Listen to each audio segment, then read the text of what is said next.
Welcome to America's Web Radio. This is Ron Bachman, and you are listening to Healthcare Insight. The healthcare insight that we're talking about the last number of months is not so much about free market healthcare replacing Obamacare, but about the health of the United States, our domestic policy, our foreign policy. And we've been really looking at the politics of division, the way our country has been moving towards progressivism, socialism, Marxism, communism in our policies is absolutely remarkable. And it's the untold story that the legacy media does not give us any insight to what's happening. It's like termites eating away at our culture, our constitution, our laws. And many people call this wokeness. And so I want to talk a lot in the beginning here about wokeness and what it is and what we've discovered in our previous podcast radio programs. So let me give you my definition from all the work that has been done so far and research that we've done on what is considered wokeness, because many of you out there in the audience may think that wokeness is just about using the right pronouns or being on the right side of some public policy issue. Politically correctness, I guess, used to be the term that we used more before the word wokeness came into play. But as I've researched what wokeness is all about, it's something more dangerous than I ever thought it was going to be. And here's what wokeness seems to be. It comes from a basic concept that was developed in the 1970s by liberal elites in academia, so-called thought leaders, the elitists, not only in the United States, but in other parts of the world, France in particular. And it developed something called critical theory. Now, most of you out there and who've listened to some of our previous podcasts know that we've gotten into the critical race theory. But there's something broader than that. Critical race theory is just a subset, a siloed application of a broader concept called critical theory, which is founded in Marxism. And critical theory can be applied to a lot of different areas that I want to touch on somewhat throughout this hour.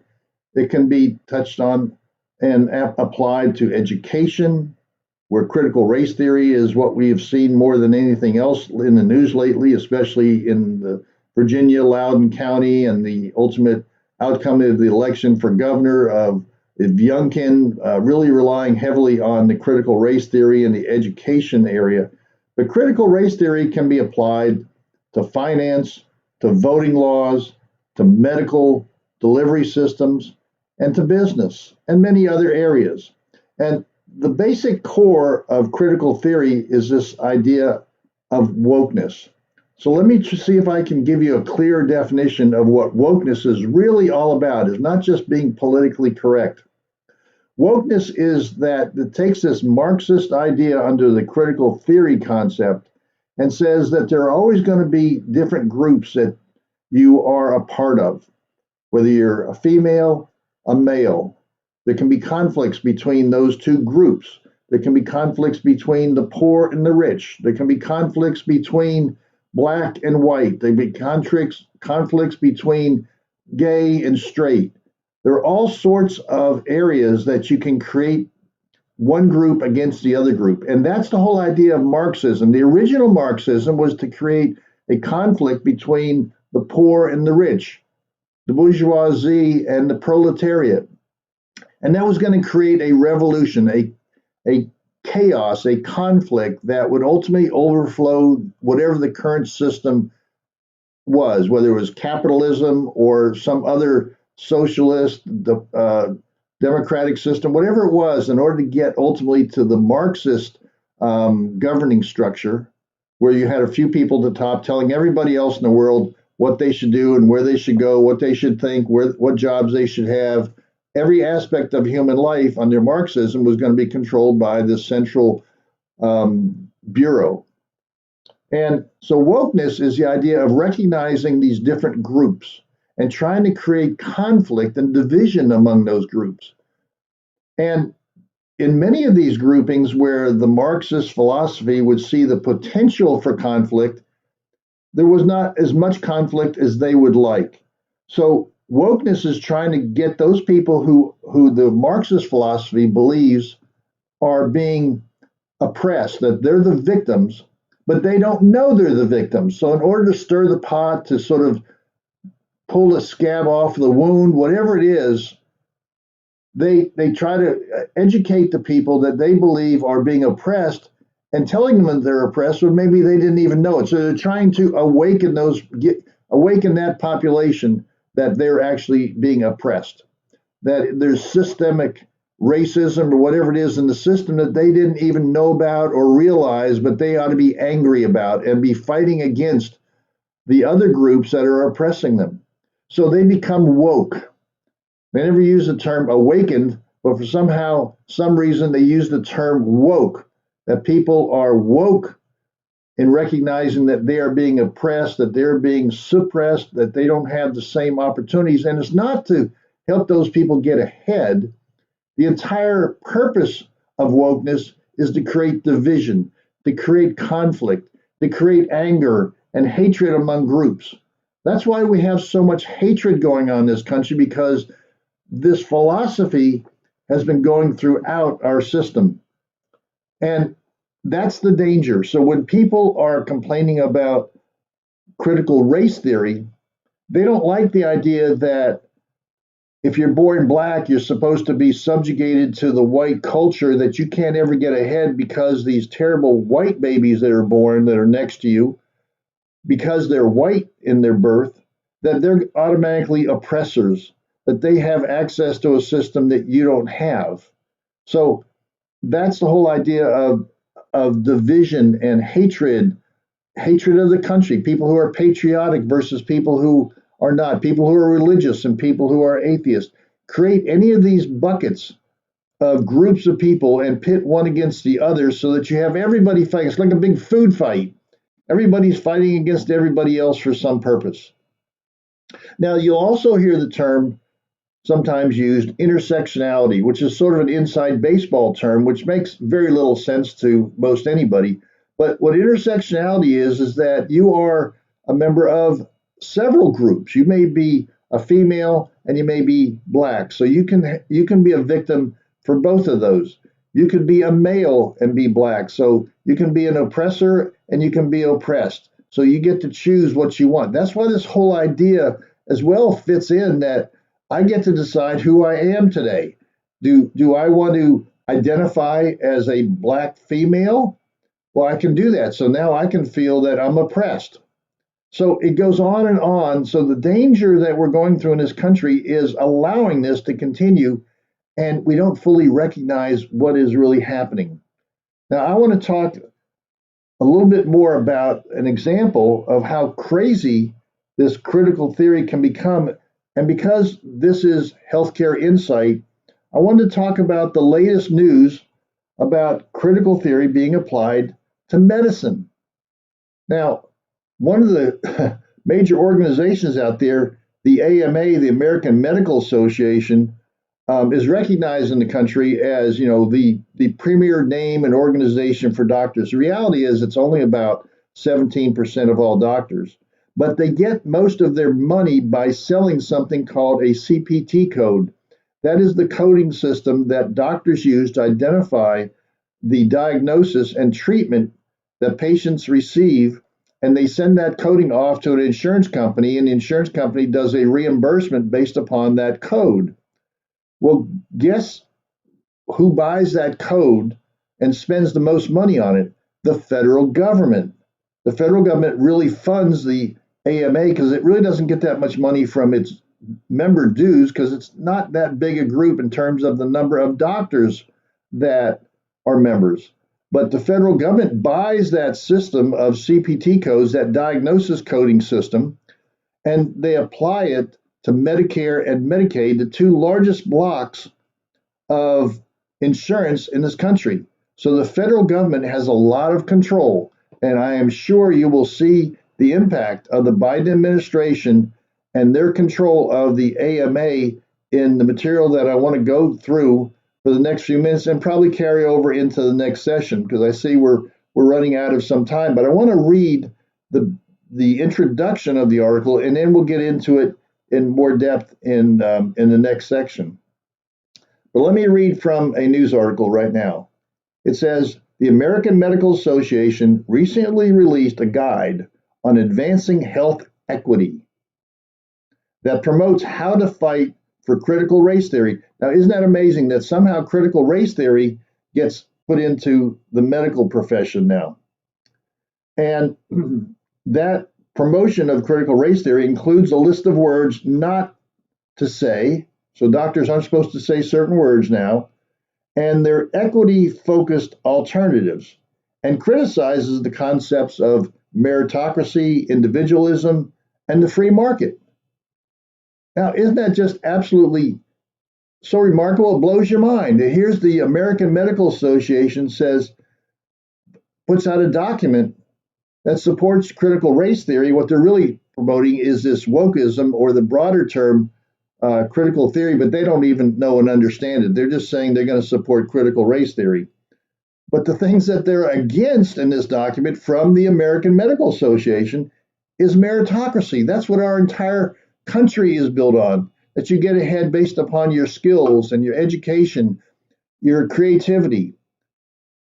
And it's a meritocracy. Your merit will promote you to the levels that you desire, your American dreams.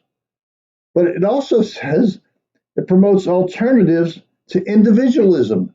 So we're now going to start in medicine talking about groups of people rather than your individual health. It's going to be the putting down of different groups based upon some systemic racism or systemic biases that are in our system in the delivery of medical care. Now, it shouldn't matter whether you're black or white. If you had a cancer or whatever, you get the same treatment, you get the same doctors. You may, because of cultural issues, the foods that you eat or the exercise that you do or the inheritance of what you have, you may have different medical problems. But, God is not biased against different groups based upon their ethnicity or their sexual orientation or anything else. But, now we can't have individualism recognized according to the American Medical Association. It has to be more of a group think. And they're against free market. Can you believe that? They're against free market. While doctors can compete for patients and services, the document is against free market. So this is a 55-page document that was released on October 28th, 2021. And I want to get into this in more detail. But right now, let's take a quick break and let's come back, and we're going to talk about critical theory applied to the medical area as promoted by the American Medical Association. We'll be right back. Welcome back to America's Web Radio. Today on Healthcare Insight, we are talking about critical theory, wokeness, and we're touching on how these concepts are developed and a part of the Marxist philosophy are working its way into our culture in a number of different ways. But in particular, we just finished up the last segment of this hour talking about the American Medical Association and how they are bringing in critical race theory as a part of this whole concept, broader concept of critical theory. They're bringing it into medicine. So we have critical medical theory, I guess we would call it. And so let me go back to the published report on this American Medical Association wokeness that's going on. And it's created this guide, and it cites throughout its website a guide from an organization called Race Forward, which is a far left organization. And they're trying to show a link as to how to combat people who are against critical race theory. So it's called A Guide to Counter Narrating the Attacks on Critical Race Theory. Now, who would have ever thought that the American Medical Association would be putting out documents to work against the idea that parents don't want their children taught that they are either victims or they're oppressors by the nature of their birth, of something that they can't change, of any sins in the past that may have occurred around racism, that has been fought and talked about, that over 660,000 Americans died trying to get rid of the slavery and the racism of this country. So we have been talking about this endlessly, but it's a point of irritation, of creating conflict that the Marxist philosophy wants to continue to promote. And they've reached into all segments of society. And now we see it in the American Medical Association. So, what is in this health equity guide as they've described it? Well, it argues that physicians cannot eliminate health inequities by focusing only on individuals, their behavior, or their biology.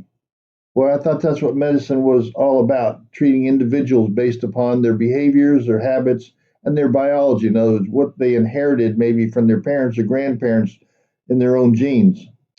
Instead, this guide says they insist they must focus on language and collective political circumstances of certain groups. Now, what in the world does that mean? Well, let me see if I can quote from the report. It says, given the deep divides that exist between groups in the United States, understanding and empathy can be extremely challenging for many because of an inability to really walk a mile in another's shoes in a racialized sense. In other words, we're supposed to treat medicine based upon thinking about, okay, if we were black, if we're white, we got to think like a black in order to properly treat people. If we're black, I guess we're supposed to think about it if we're white. If we're Hispanic, we got to think about whatever our patient is, as opposed to being able to bring technical knowledge to help deal with whatever disease or injury that person has. So all that's in the preface of the Medical Association guide. And it says, collectively, we have an opportunity, an obligation to overcome these fissures and create spaces for understanding and healing. So we have to understand the cultural issues that are there as opposed to the medical issues that we need to deal with as a doctor. So the guide's release comes amid the cultural war battles over what critical race theory is and whether it's really being taught and advanced by schools and other institutions, and whether its tenets should be adopted broadly by society. So they're trying to push this from the medical perspective. One more group that says they support this idea of division and fight within the organization. Well, this is just the latest front in the left's campaign to inject critical race theory into every corner of America, says Jesse Anderson, executive director of the conservative Heritage Action, which is vocally opposed to the CRT or the critical race theory. Now, notice that in the article, they have to identify anybody who's against it as being conservative, but the article didn't identify the AMA as a far left-leaning group that is beholden to the Biden administration because of the monies that the Biden administration pays to this organization for the CPT code. So they leave out the critical relationships and political structure of the AMA. Anyway, I'll go on here and read this article. It says, this document, published by the largest medical association in the country, is a brazen attempt to politicize the medical field and subject healthcare workers to far-left speech police. So now we're going to try to control what doctors and nurses can say.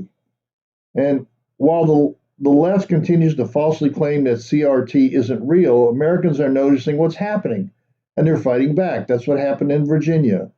They said, well, it's not being taught in the school, but if you look at the website, it's being promoted. If you look at who they hire as vendors to teach our kids certain materials, and you read those materials, it's all about critical race theory. But yet the pundits on TV, on MSNBC and CNN say, oh, it's not being taught in Virginia. Critical race theory is not there. It's a made-up, phony, right-wing concept to win elections and to lie to the people.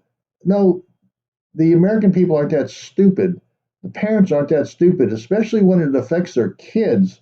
They've been listening and reading and researching and studying and looking at the material of the Board of Education and of the state of Virginia, what's being promoted, and they didn't like it, and they wanted to change. So they were awakened from this woke idiocy that's been going on. So I would call that from woke to awakened would be the proper role of how we're starting to move in this country, hopefully.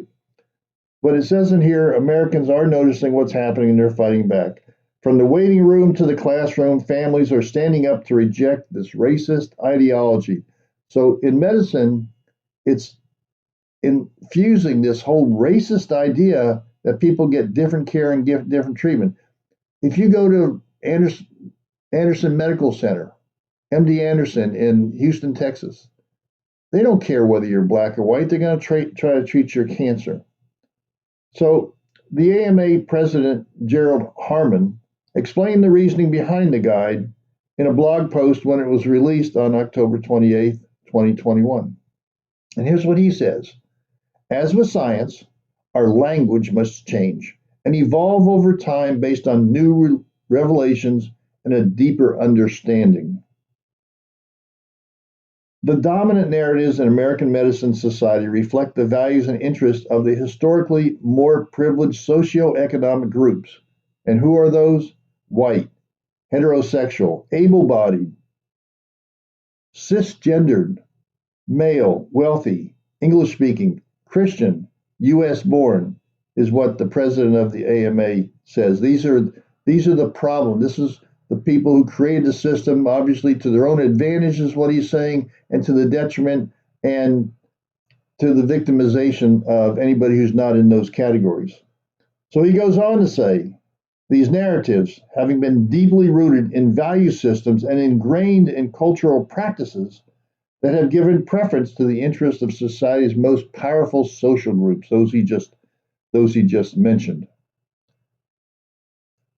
But he goes on and he says they can also be wielded as a weapon to oppress others. So again, getting this idea that we talked about earlier, that the medicine system, the medical industry, has been set up by people who will use it to oppress others, not to help, not to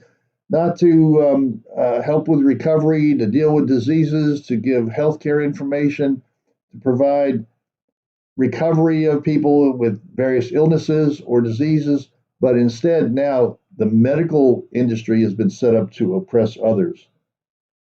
He goes on and he adds, that is the case. For example, and this is going to be amazing. I want you all to listen to this very carefully.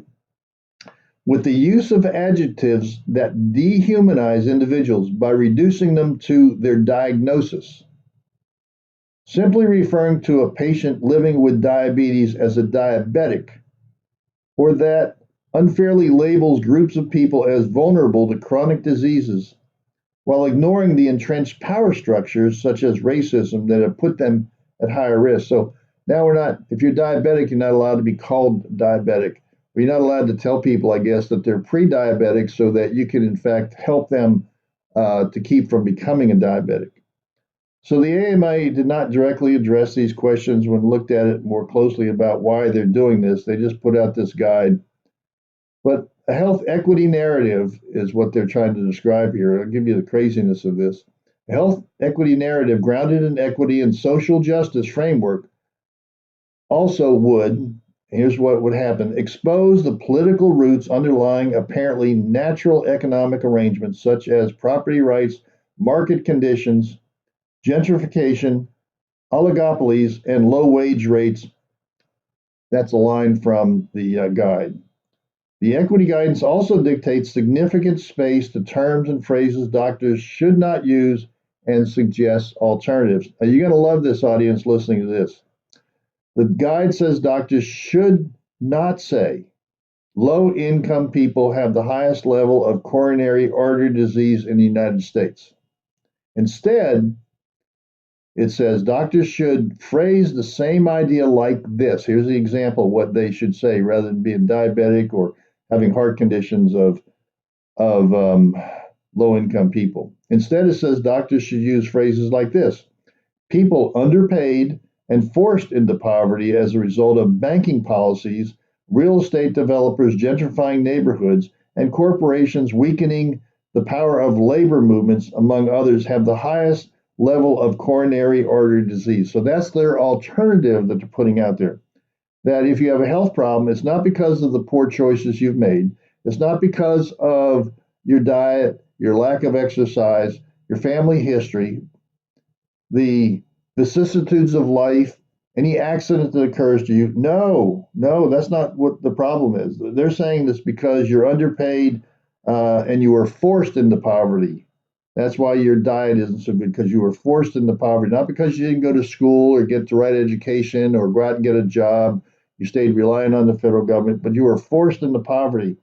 And not just forced into poverty, they say as a result of banking policy. So the bank didn't give you the loans that you wanted to buy a house or to go out and be able to live a grand lifestyle. It's the banking problem. It's not your problem. So we take away the responsibility of individuals. And it's because of the power of the labor movements have been weakened. So that's the other reason. So this is absolute insanity. If you read through this stuff, it's not just that I'm coming from a different perspective culturally. It's that this makes no logical sense. It's simply promoting the idea of division and chaos that they hope will be an uprising and overthrow the United States Constitution, its elected officials, our entire culture, in order to implement Marxism. That's what's going on. Well, let's take another quick break, and we're going to come back. We're going to finish up this article about critical theory being applied in medicine by one of the largest medical organizations in the world, the American Medical Association. We'll be right back. Welcome back to the third segment of Healthcare Insight on America's Web Radio. I want to continue with this whole craziness of the American Medical Association infusing in its promotions the idea of critical theory, of critical race theory, that we no longer treat people as an individual, but doctors need to use certain words. So we're going to get into this, policing of language. It really is, anybody who's read the book 1984, where you have thought police and word police. Now it's working its way into medicine as well. And they want to try to change the language so that it is more sensitive to the individual. Rather than worrying about how do we best treat people, how do we best keep the costs of healthcare down, how do we promote the growth of physicians and physicians' assistants and break down some of these silos between different parts of medicine that inhibit the ability for patients to get real care.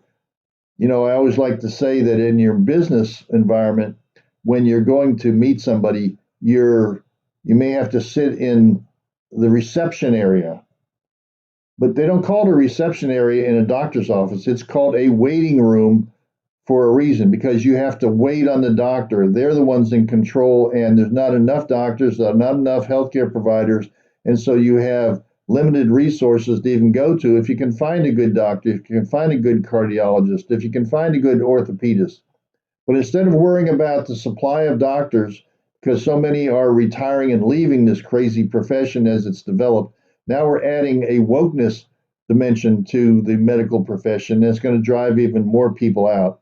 So I want to talk about this guide, continue this discussion on what this guide for critical race theory that the American Medical Association has put out, and trying to create a language around the delivery of medicine. So let me go back to that guide, and here's some descriptions of it. Rather than using the word fairness, the guide suggests doctors say social justice. This is because it says fairness pays no attention to how power relations in society establish themselves, but primarily emphasizes outcomes with a predetermined or pre-given set of rules. Well, heaven forbid that doctors have a preset list of rules to go through to create a diagnosis and then to provide a treatment. So we now have to bring the term social justice into the delivery of medicine. Well, the report that they put out says an important distinction separates the ideas of social justice, which is a standard of rightness, and fairness, which is a more limited concept. That's what's in the guide. It says fairness is a hope of an outcome. But there are dozens of other examples in this document that are just as crazy as the one we talked about in the last segment. The guide also features nearly a full page at its beginning of a land and labor acknowledgement. What in the world is that supposed to mean? Well, the Medical Association in Washington, D.C., is located on land that is traditional homeland of a number of indigenous tribes, the Noctahotang, the Piscataway, the Pamunkey people. The Medical Association headquarters in Chicago, which based, is also on ancestral lands of indigenous tribes, such as the Council of Three Fires, as well as the Miami, the Cochuck, the Menominee, the Sac, the Fox, the Kickapoo, and the Illinois nations.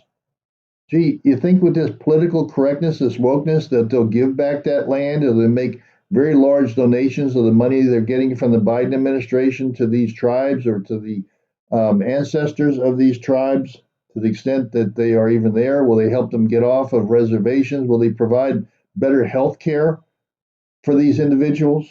I don't think so.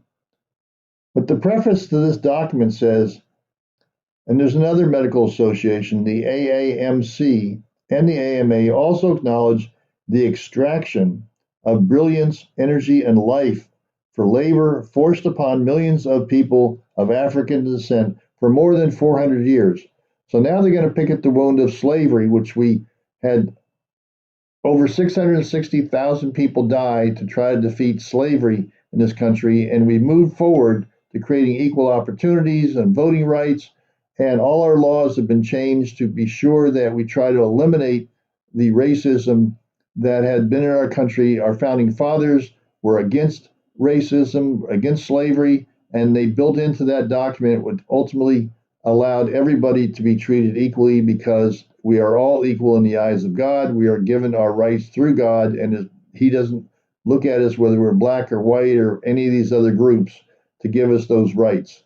And we have been the most dominant culture in the world to raise up everybody who wants to live up to their potential, give them the opportunities with the free market system, the capitalist system. The medical system we have is the best in the world, and it is available to be administered to and accessed by anybody and everybody. Yet the American Medical Association has to talk about this wokeness of African slavery, and they say they have been oppressed for more than 400 years.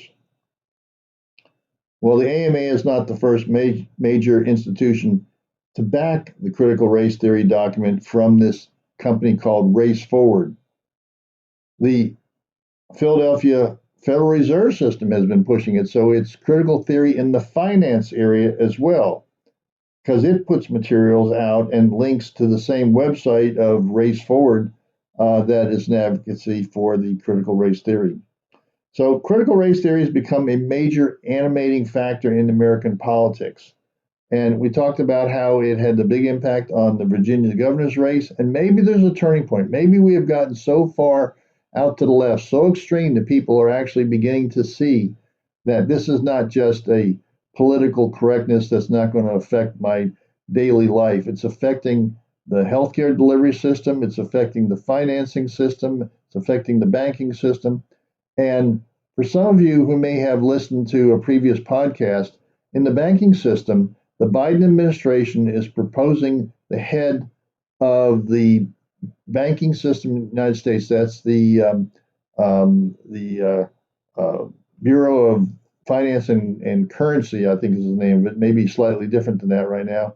But it is a Marxist who was trained as a Lenin scholar in the University of Moscow, and she wants to do away with the current banking system and have it taken over by the Federal Reserve, set up a board that would say where capital can be granted, where loans can be granted, how money can be spent nationally, what banks can do, get rid of all the small local banks that are competing for your business, and centralize it in the federal government.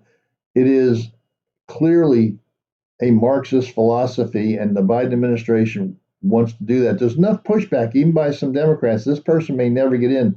But the fact that the Biden administration is promoting somebody to that position is just unbelievable. I mean, but we don't get any national news about it. There's no exposure. So one of the reasons I want to do these kinds of exposures on this channel, on America's Web Radio, is it may reach a few more people out there that then can reach other people and tell them what's going on. Have them listen to this radio program or podcast that there really is a danger going on. This is not just traditional Republican versus Democrat or even conservative versus liberal. This is an entire change of transforming our country with people who have the slimmest of majorities, but they're going to try to push through, especially after the last election.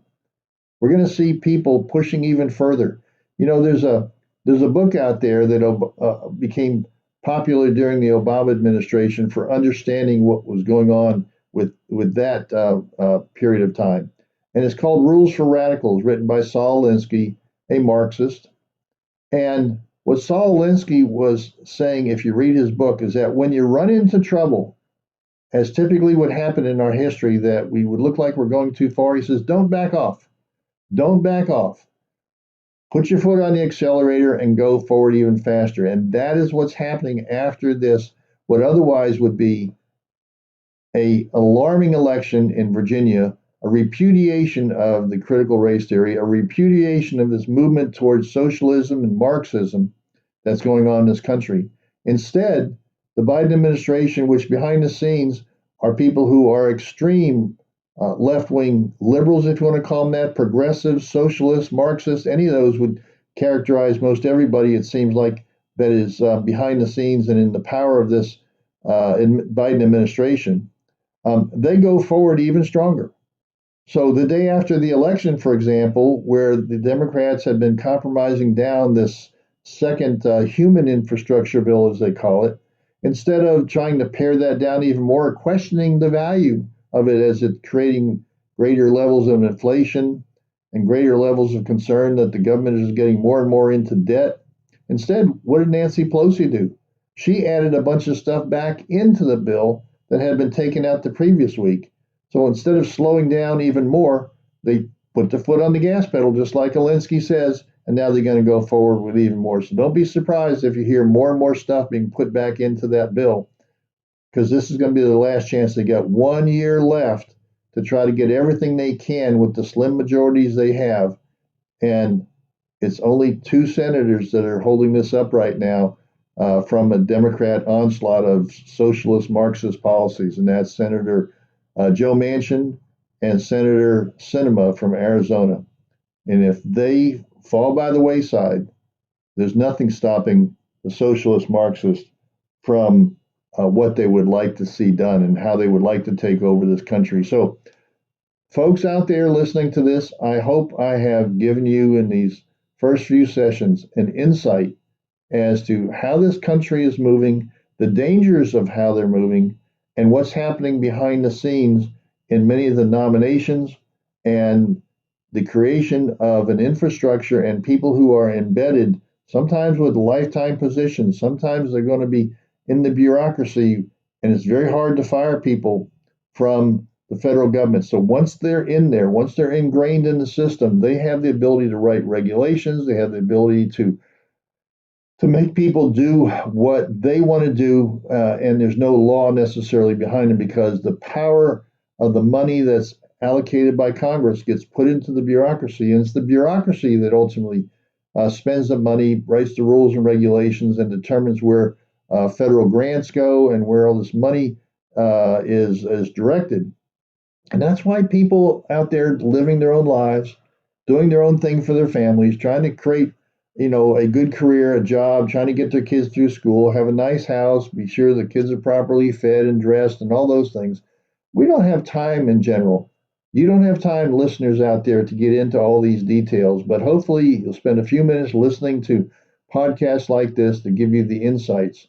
So I want to take another quick break, and I want to come back and I want to give some interviews on what's happening in Washington that supports all this stuff I've been talking about in these first 3 sessions. So we'll be right back after these commercial breaks. Welcome back to America's Web Radio, and we'll finish up this final segment of this week by continuing our discussion on wokeness in America. We've been talking about, in particular, the wokeness that's being infused into the medical society of all places.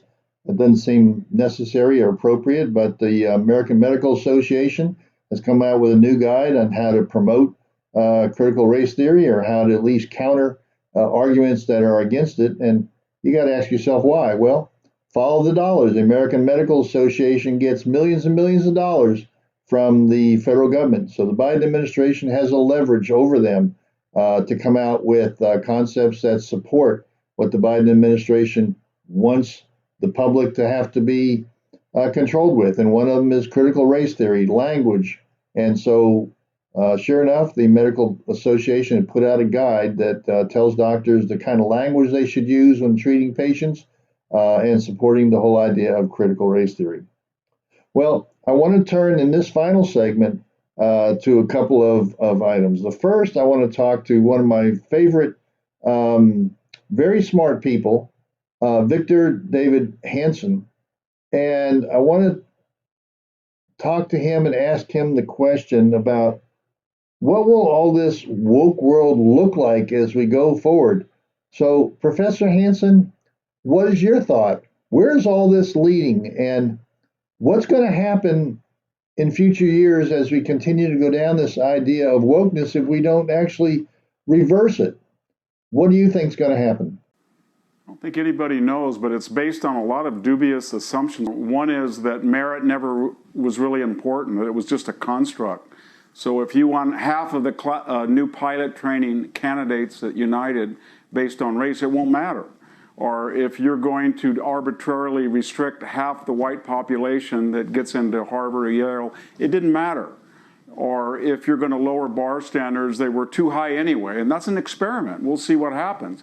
I'm very dubious. And then there's another, and that is that these CEOs, Mr. Bassi, to take one example at Delta, that they're always going to have the power to navigate around their own ideology. It's never going to come back to devour or cannibalize the architects. Their kids will always get on Harvard. They'll always be CEOs. They can always use their money and influence to dictate to others, but it will never come to them. But history shows it always comes to them.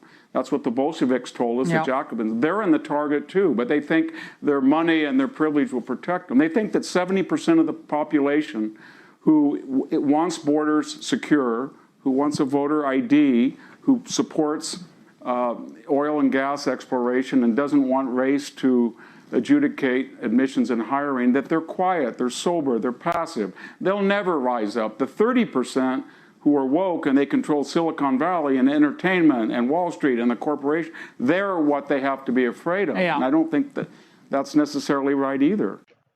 So, Professor, what do you think specifically about this woke business movement that's going on? The CEOs coming out with, statements, I guess, give them some sort of awareness, letting the public know that they're woke as well, giving them, the virtue signaling that goes on from the C-suite, the CEOs, and some giant major organizations that have been promoting things like critical race theory. And indoctrinating their employees in what they can think and how they should be more racially sensitive, and that there are groups that are victims and there are groups that are victimizers. And if you're in the wrong group, then we're going to change policies around and prevent hiring of your group, or we're going to do more hiring of your group. But you're going to be trained and told what words you can use and how to be politically correct, or in the current words, you're going to be woke. What do you think about these national big organizations that are really pushing this from the corporate side? Yeah, I don't think they make very good representatives of the woke movement, and they shouldn't lecture people on equity and inclusion and diversity, because that's what they're doing. If you're a CEO at Delta and you make $17 million a year, and that works out to about $65,000 a day for each working day, I don't think anybody wants to take you very seriously about how committed you are to equity, because you could do a lot in the concrete rather than just the abstract. So people are getting really tired of being lectured by these groups. And, they're going to find out that we're going to start to ask them exactly what are the percentages of race and gender in your own corporate boardroom and your own children going to prep schools and Ivy League, because so far it's always been the consequences of our theories were going to fall on Irene Irredeemable and, Donnie Deplorable, but never us, or the poor Asians, or hapless, but never us. And that's going to happen to them, and we'll see what they say. But I don't take anything seriously, as CEO says, or any of these people. Okay, just to finish up this hour, we've been talking about wokeness and how it's creeping into all parts of our government and our industry and our business, our education, all that. I want to turn to one of my favorite senators and to show you what's going on in Congress, this termite effect that's going on to eat away at our entire economy and our government and all our institutions. I want to turn to my favorite senator, John Kennedy from Louisiana. And I want to play you a couple of segments of his interviewing Biden nominees to congressional, or in this case, judicial positions. And one of the ladies here that's being nominated for a judgeship is Margaret Strickland. And I want you to listen carefully to how she does the politically correct wokeness thing around the idea of qualified immunity. That is, qualified immunity is not holding police to the same standard because they are in a very sensitive area of dealing with criminals and violent actions, stepping into situations where they might have to use force and that they then can't be sued unless it's so egregious that the qualified immunity, and that's what they call qualified, but they have immunity from prosecution except if it's so egregious. So listen to this exchange on somebody the Biden administration has put forward to be part of the judicial system, especially around the question of qualified immunity. Ms. Strickland, counselor, you do not believe in qualified immunity for law enforcement officials, do you? Thank you for the question, Senator. For much of my career, I have served on the board of the New Mexico Criminal Defense Lawyers. Yes, ma'am. But see, my time is so limited. You don't believe in qualified immunity for law enforcement officials, do you? So on behalf of organizations and associations that I've been in, we have taken the position that New Mexico, who is considering its own civil rights bill, should not. Let me ask you again. Do you believe in qualified immunity for law enforcement officials? So you personally? Well, any personal views that I have on it would not come into consideration if I were to be confirmed as a judge. Well, you spent your entire adult career arguing against qualified immunity, haven't you? Why did you help New Mexico? Why did you work so hard to get New Mexico to change it? Well, New Mexico was considering a new bill. Notice the wokeness of this particular candidate, which is true of every candidate that I've listened to the hearings on.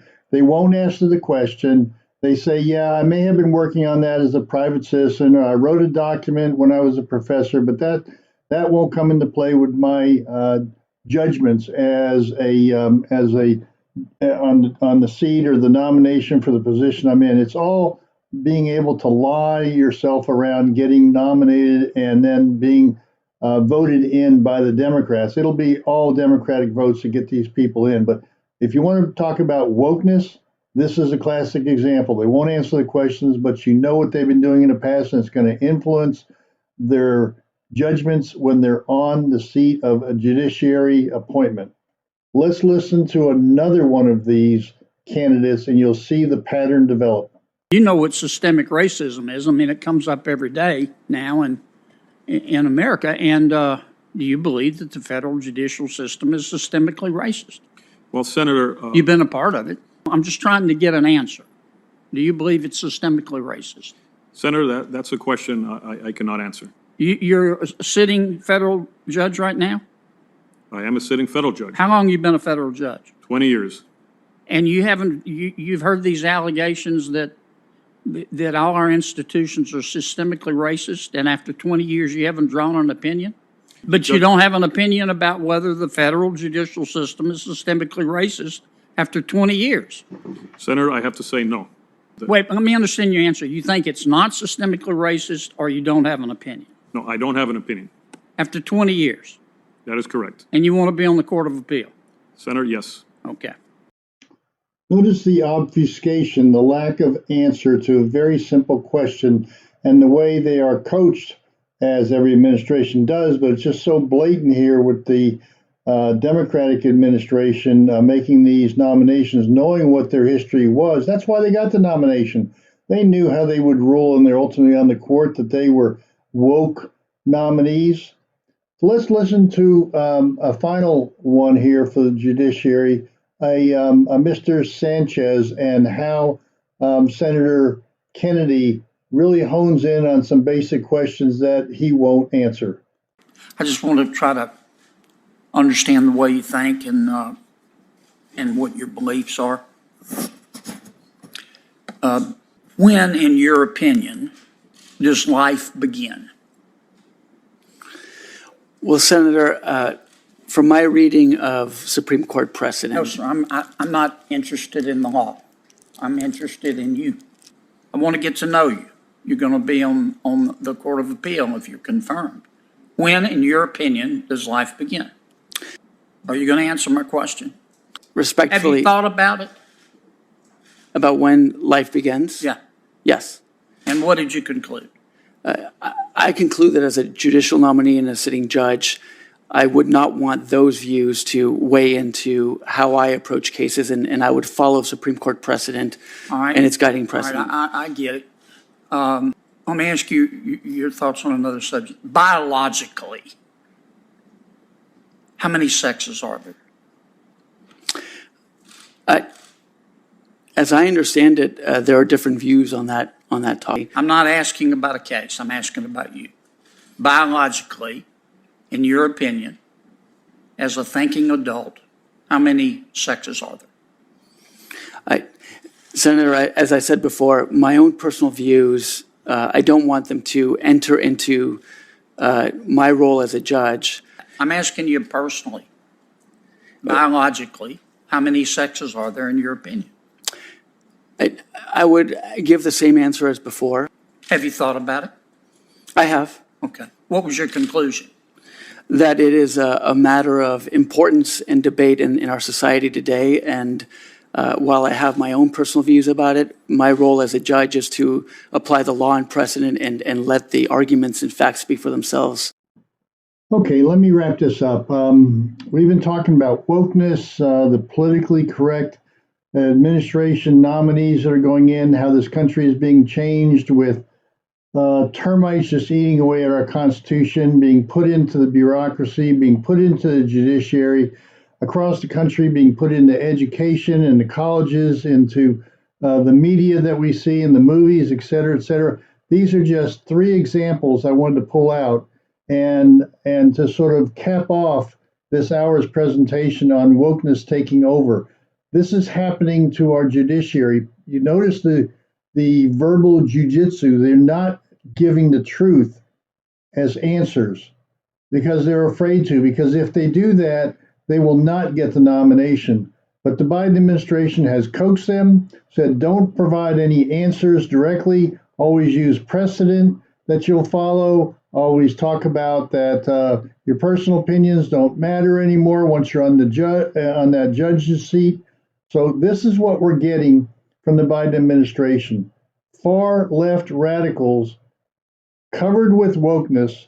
They're going to make judgments that will affect our children and our grandchildren for years to come by the judgments that they will make from the judiciary.